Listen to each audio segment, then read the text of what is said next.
A paz do Senhor, classe Novidade de Vida, louvamos a Deus por mais uma oportunidade de estarmos em Sua presença, neste domingo, neste dia que o Senhor fez, para que possamos assim aprender um pouco mais da Sua Palavra. Hoje nós iremos falar um pouquinho sobre a carta de 1 Coríntios, e antes de nós iniciarmos a nossa aula, nós vamos orar ao Senhor, amém? Feche os teus olhos, coloque o seu coração diante da presença do Senhor.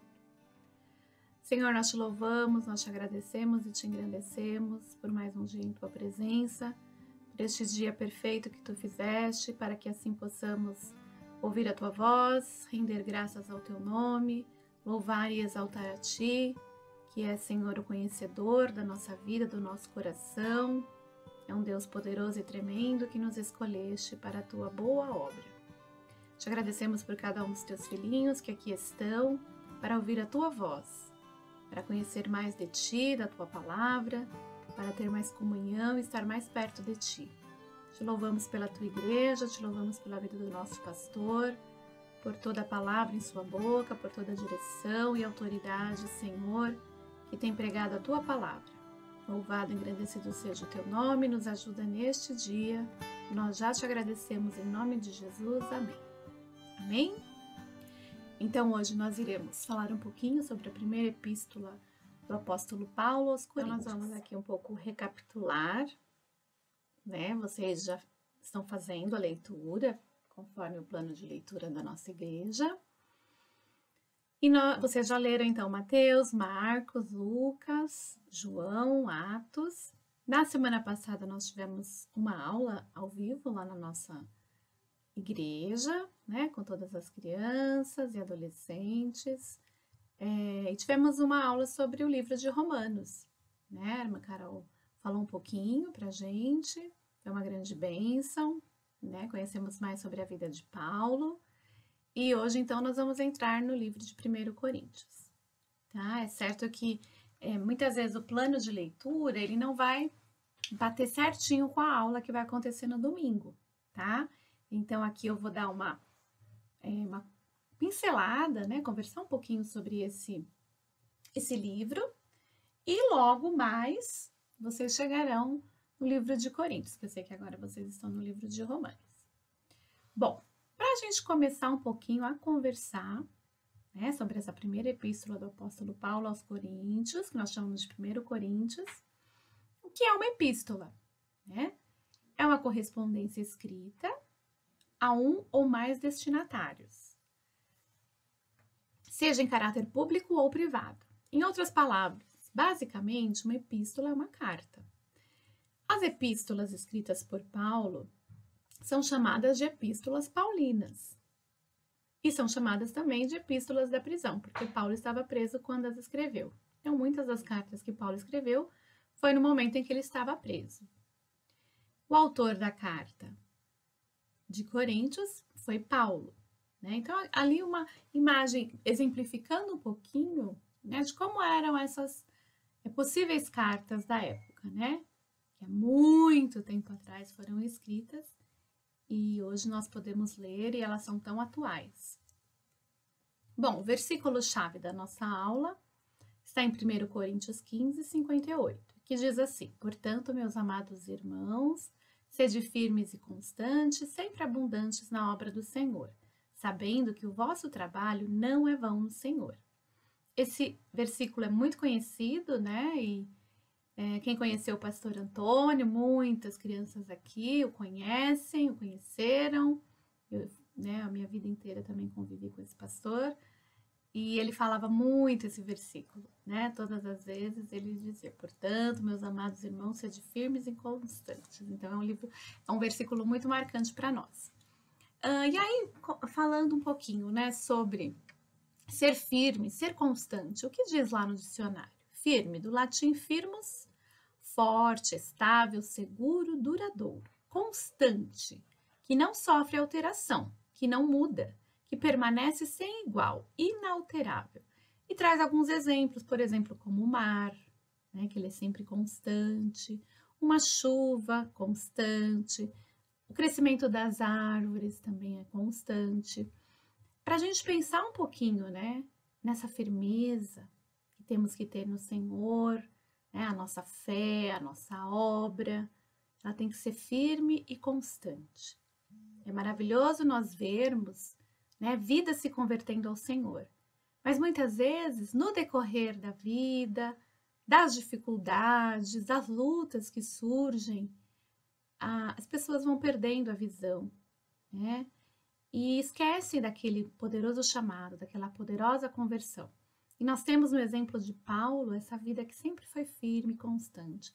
Nós temos na nossa igreja, né, vidas que foram firmes e constantes, hoje não estão mais conosco. Temos vidas hoje que estão conosco, que são firmes e constantes. Então, a obra de Deus, ela é contínua, ela não para. Por isso, nós temos que sempre buscar no Senhor sermos firmes e constantes, sempre abundantes, né? Continuando sempre a fazer a obra de Deus. Bom, contextualizando um pouquinho, né? Quem foi Paulo? A gente já teve várias aulas sobre Paulo, sobre sua conversão, sobre as suas viagens, sobre a sua prisão, sobre a sua morte. Na semana passada também, lá na igreja, nós tivemos uma aula sobre, né, a vida de Paulo e tudo aquilo que ele realizou, né, naquele momento. E hoje também nós vamos falar mais um pouco sobre essa carta, também escrita pelo servo de Deus, Paulo. Então, Paulo foi um perseguidor da igreja, né? E ele passou de perseguidor a perseguido, né? Por quê? Porque ele deixou a sua verdade e se converteu ao Senhor, né? Reconheceu que Jesus Cristo era o Cristo verdadeiro, o Messias que aguardavam.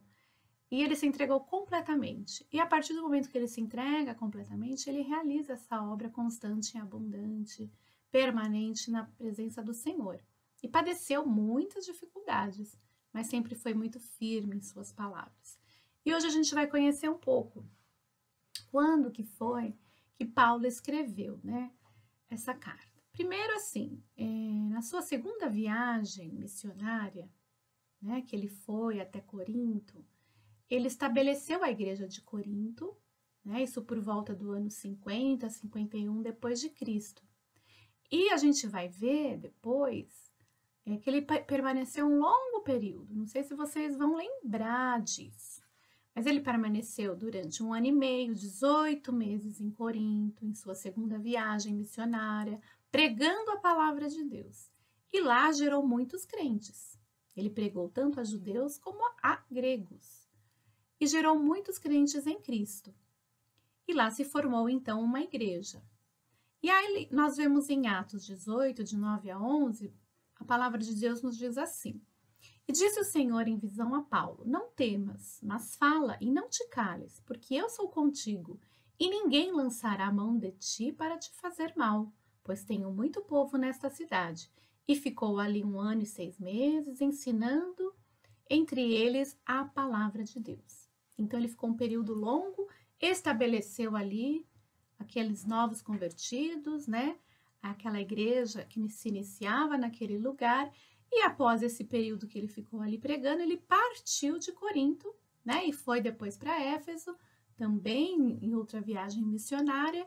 Porém, mesmo de longe, ele continuou cuidando dessa igreja, né? Sabendo um pouco daquilo que eles estavam falando, pregando, vivendo.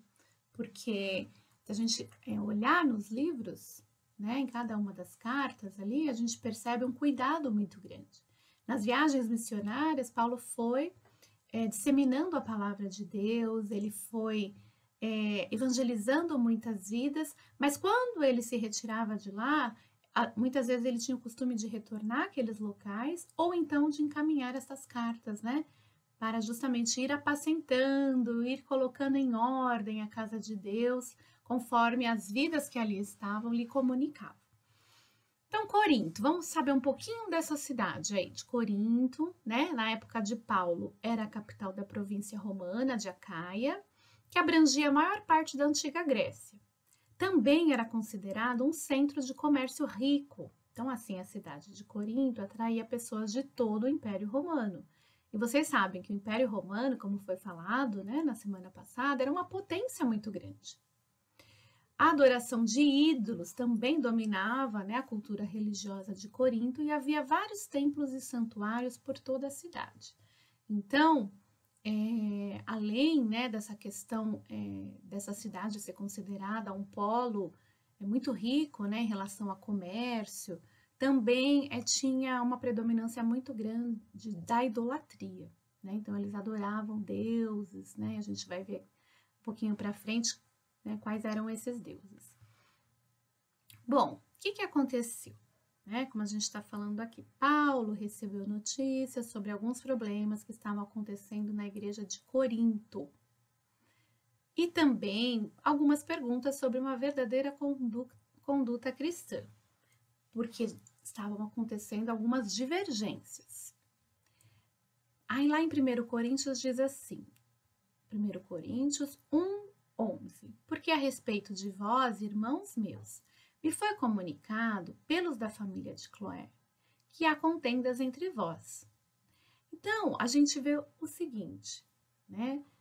Paulo, ele estava já em outra viagem, estava realizando ali uma obra em uma outra cidade, quando ele recebe, então, né, esse comunicado, dizendo que existiam muitas questões acontecendo na igreja de Corinto que não agradavam ao Senhor e que ele precisava, então, disciplinar, trazer algumas ordens, né, com a autoridade que o Senhor daria a ele para que colocassem as coisas no lugar. E é isso que a gente vai ver aqui no decorrer. A primeira epístola, né, de Paulo aos Coríntios é uma carta pastoral, escrita para orientar a igreja local sobre questões doutrinárias e vida em Cristo. Quando foi escrita? No ano de 56 depois de Cristo. Escreveu a carta próximo ao fim do seu ministério em Éfeso.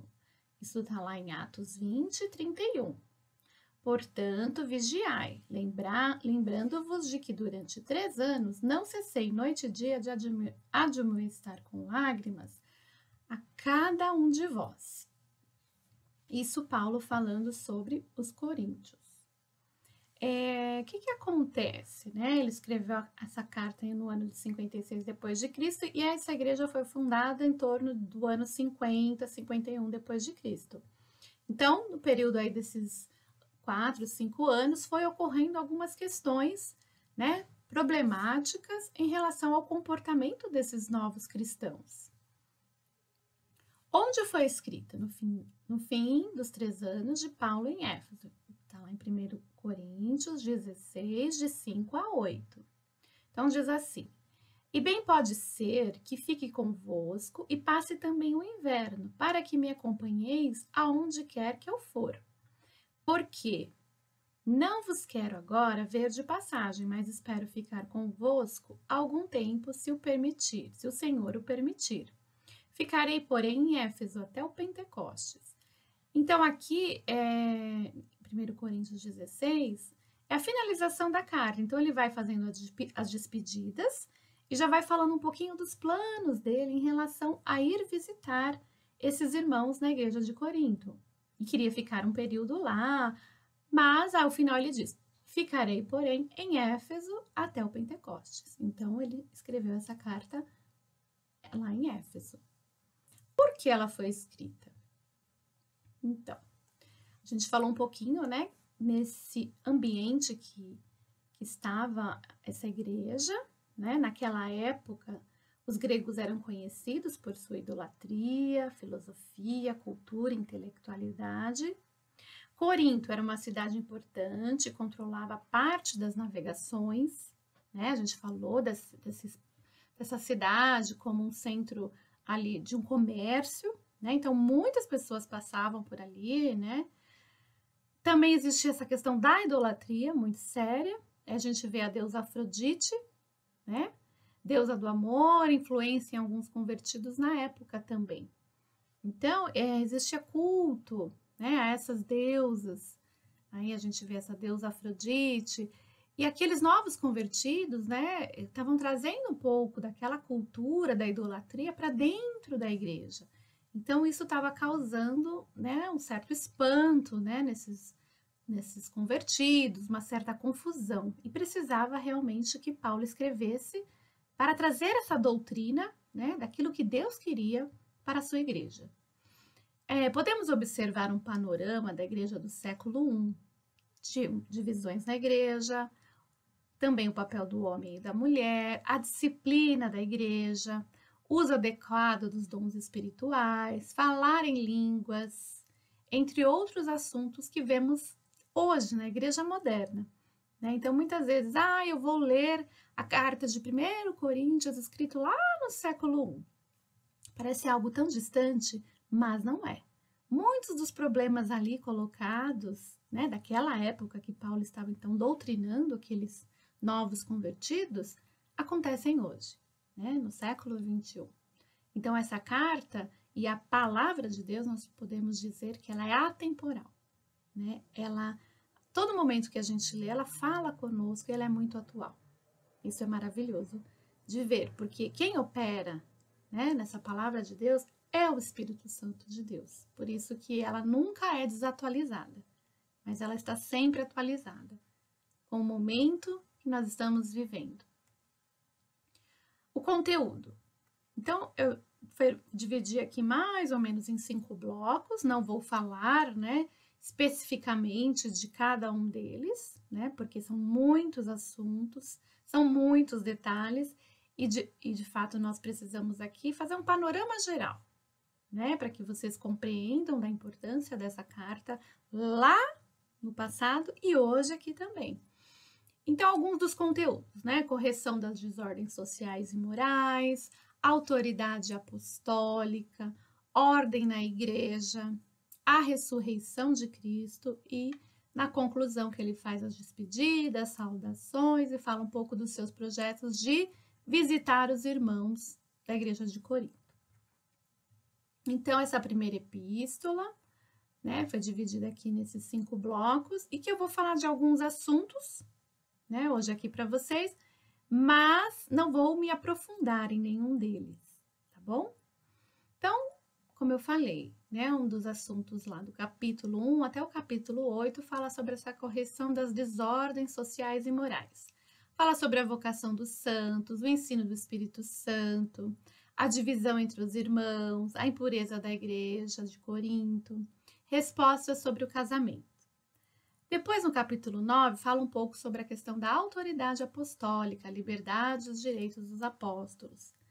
Já nos capítulos de 10 a 14, fala um pouco dessa ordem na igreja, que o cristão deve fugir da idolatria, né, os dons espirituais, a igreja como corpo de Cristo e o amor como dom supremo. Nesse quarto bloco, né, da ressurreição, capítulo 15, que é muito voltado à ressurreição de Cristo. Um capítulo bastante importante também. E no quinto bloco ali a conclusão, né, que o Paulo faz, então, mostra um pouco dos seus projetos, do desejo de ir visitar esses irmãos, faz as saudações e as bênçãos finais. Então, o que eu quero hoje conversar um pouquinho aqui com vocês, rapidamente, sobre alguns itens, né, que me chamaram a atenção e que também são muito atuais, se a gente parar para pensar um pouquinho, e qual foi a maneira, né, e a conduta de Paulo em ministrar ali esta carta, esta palavra, para orientar, então, aqueles cristãos. Então, existia divisão na igreja, né? Alguns diziam que eram seguidores de Paulo, outros de Apolo, outros de Pedro, e Paulo adverte a igreja e mostra que a igreja não é do homem, nem de Paulo, nem de Apolo, nem de Pedro, nem de João, mas a igreja é de Cristo e não é de homens. Nós vemos lá então em 1 Coríntios 1, 12 e 13, diz assim: quero dizer com isto que cada um de vós diz, eu sou de Paulo, e eu de Apolo, e eu de Cefas, e eu de Cristo. Está Cristo dividido? Foi Paulo crucificado por vós? Ou fostes vós batizados em nome de Paulo? Então, ele tira totalmente o homem de cena e ele coloca Cristo. Né? Se nós devemos dar glória a alguém, é a Cristo. Nós não batizamos em nome de Paulo, de Apolo, de Pedro. Nós batizamos em nome de Jesus. Então, ele vai tirando toda essa ideia de que a glória é ao homem. A glória não, a glória é sempre a Cristo e a igreja é de Cristo. Outro ponto bastante importante que ele trata é sobre a sabedoria de Deus e a sabedoria do homem. Então, os gregos, como a gente falou, né, tinham uma profunda admiração pela educação e cultura. Assim, havia o perigo dessas pessoas reduzirem o cristianismo a um simples sistema intelectual, apenas uma filosofia. Como eles tinham muito, né, voltados para essa cultura, eles poderiam dizer que o cristianismo também era uma filosofia, que era só seguir algumas regras que você já era então ali um cristão. E vem então Paulo e desmonta tudo isso, né, dizendo que não é uma filosofia. Né? A partir do momento que você se entrega ao Senhor, existe uma conversão, uma mudança de vida, uma transformação. Então, em 1 Coríntios 1,17 diz assim: pois Cristo não me enviou para batizar, mas para pregar o Evangelho, não com palavras de sabedoria humana, que seria justamente trazer essa filosofia, para que a cruz de Cristo não seja esvaziada. Cristo, sabedoria e poder de Deus.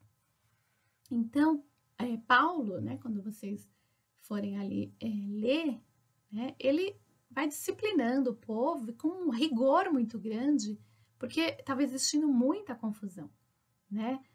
Toda essa filosofia, essa ideia de cultura entrando para dentro da igreja, como se a igreja tivesse que se amoldar àquilo, né, que os gregos então achavam como importante, uma boa eloquência, uma boa forma de falar, de dizer, de se posicionar, e esvaziados daquilo que era o mais importante, que era Cristo, que era a salvação, que era a palavra de Deus.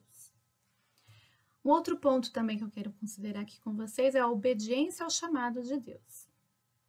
Então, Paulo, todo o tempo, ele é obediente, né? A gente vê por todas aquelas outras viagens que nós já estudamos bastante sobre a vida de Paulo. Em nenhum momento a gente o vê murmurando, né? Mas sempre firme, sempre constante, sempre abundante. Então, Paulo, em sua obediência ao chamado e submissão a Deus, declara-se um servo inútil, cumprindo apenas seu dever. Então, em 1 Coríntios 9,16, diz assim: porque se anuncio o evangelho, não tenho de que me gloriar, pois me é imposta essa obrigação, e ai de mim se não anunciar o evangelho. Depois, em 1 Coríntios 9, de 19 a 23, ele diz assim: porque sendo livre para com todos, fiz-me servo de todos para ganhar ainda mais. E fiz-me como judeu para os judeus, para ganhar os judeus. Para os que estão debaixo da lei, como se estivesse debaixo da lei, para ganhar os que estão debaixo da lei. Para os que estão sem lei, como se estivesse sem lei, não estando sem lei para com Deus, mas debaixo da lei de Cristo, para ganhar os que estão sem lei. Fiz-me como fraco para os fracos, para ganhar os fracos. Fiz-me tudo para todos, para por todos os meios chegar a salvar alguns.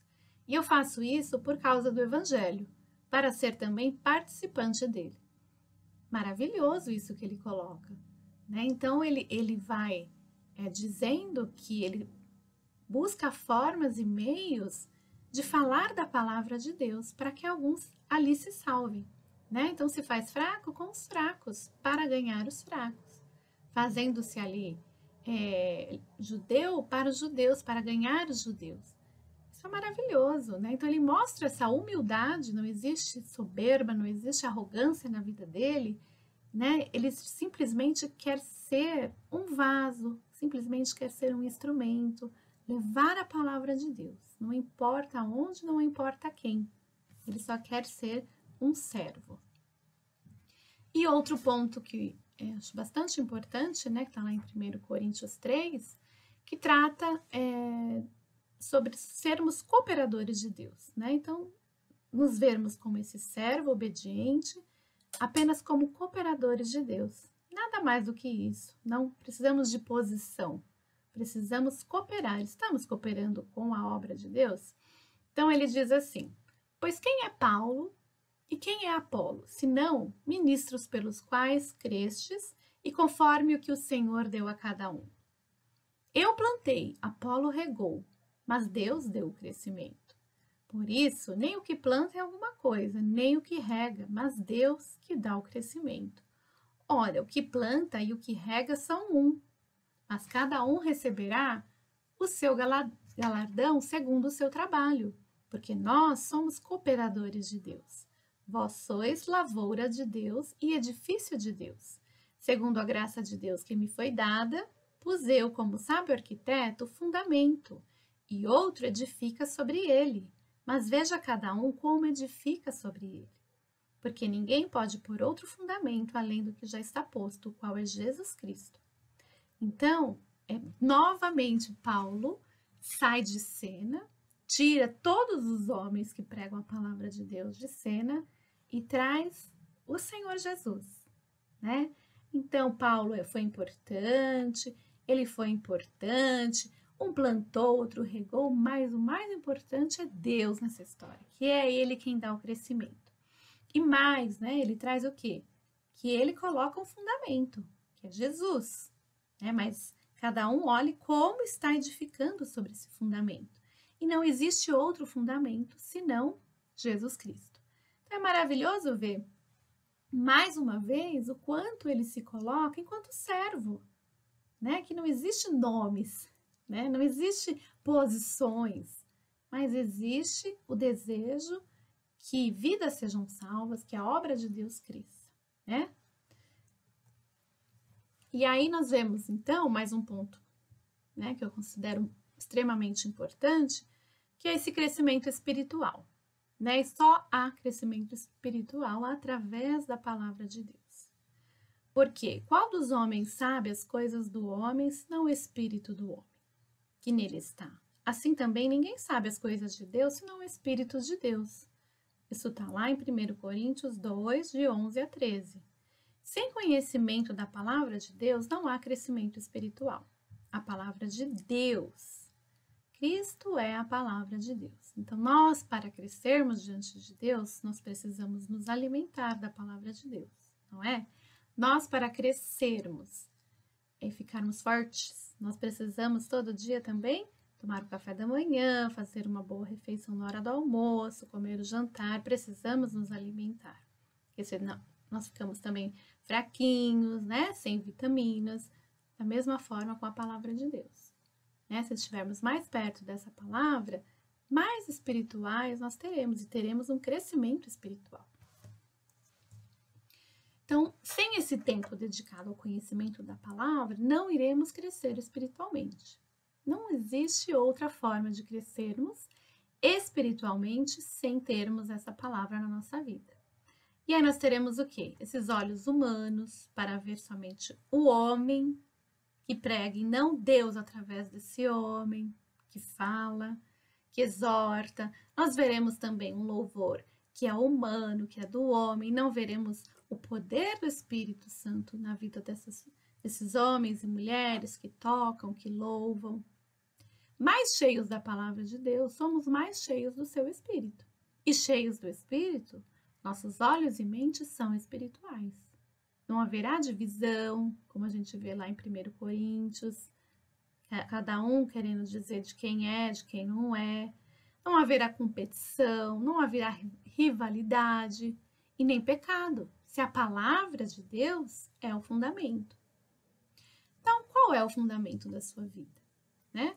Nós temos visto uma exigência, né, da nossa igreja nesse sentido desse plano de leitura. E não é em vão, é justamente porque nós precisamos crescer espiritualmente. Para crescermos espiritualmente, nós precisamos nos alimentar desta palavra de Deus. E agora, com esse dia a dia, né, todos os dias poder ler 2 capítulos, 3 capítulos, poder separar esse tempo, né, toda a igreja podendo ali fazer a sua oração, haverá crescimento espiritual, né? Como a gente viu lá naquele último slide, Qual é o fundamento da sua vida? Paulo traz para nós aqui qual é o fundamento. São as redes sociais, é o videogame, eu estou acompanhando, né, esses influencers digital, né? Quem é a minha referência? O que te move enquanto cristão? São palavras, são perguntas para a gente pensar um pouquinho, né? Quanto tempo a gente tem gastado da nossa vida em tantas outras coisas que não a palavra de Deus, é se dedicar diante do Senhor. Então, esse plano de leitura não é uma brincadeira, né? Ele precisa ser levado a sério e muito a sério, como nossa vitamina do dia. Às vezes a gente, né, tá fraquinho lá com anemia, precisando de ferro, então todo dia tem que tomar aquela dose. A mesma coisa com a palavra de Deus. Todo dia tomar aquela dose, o pão nosso de cada dia, a vitamina do meu dia. Para não ficarmos fracos e doentes, precisamos nos alimentar daquilo que é espiritual. A palavra de Deus. Então, nós vamos ver agora alguns versículos, mas para os que são chamados, tanto judeus como gregos, lhe pregamos a Cristo, o poder de Deus e sabedoria de Deus. 1 Coríntios 1, 24. Depois, 1 Coríntios 3, 11 diz assim: segundo a graça de Deus que me foi outorgada, eu, como prudente construtor, lancei o alicerce e outro está edificando sobre ele. Entretanto, reflita bem cada um como constrói, porque ninguém pode colocar outro fundamento além do que está posto, o qual é Jesus Cristo. Jesus Cristo é a palavra de Deus e ele é o nosso fundamento. Nossa igreja, Casa de Oração Efesibá, está firmada num único fundamento, Cristo, a palavra de Deus. Assim como na igreja do passado, do século I, vemos Paulo corrigindo a igreja de Corinto para que sejam espirituais, imitando a Cristo, também hoje, no século XXI, temos um pastor que zela por nossas vidas e nos ensina, através da palavra de Deus, o caminho que devemos andar. Então, é maravilhoso ver que a igreja, não a nossa somente, mas as igrejas, que permanecem com a palavra de Deus sendo o centro, né? Cristo como esse fundamento, elas são contínuas, elas são abundantes, elas são resistentes e elas têm esse pastor que zela por suas vidas, que zela ali, como a gente vê Paulo falando, corrigindo, doutrinando. Nós também vemos o nosso pastor Douglas falando, corrigindo, doutrinando. E eu tive também na minha infância, pastor Osni, falando, corrigindo, doutrinando, e glória a Deus por isso, porque temos uma igreja que permanece, que tem continuidade, porque a palavra de Deus está, ela é o fundamento da nossa igreja. Glória a Deus por isso.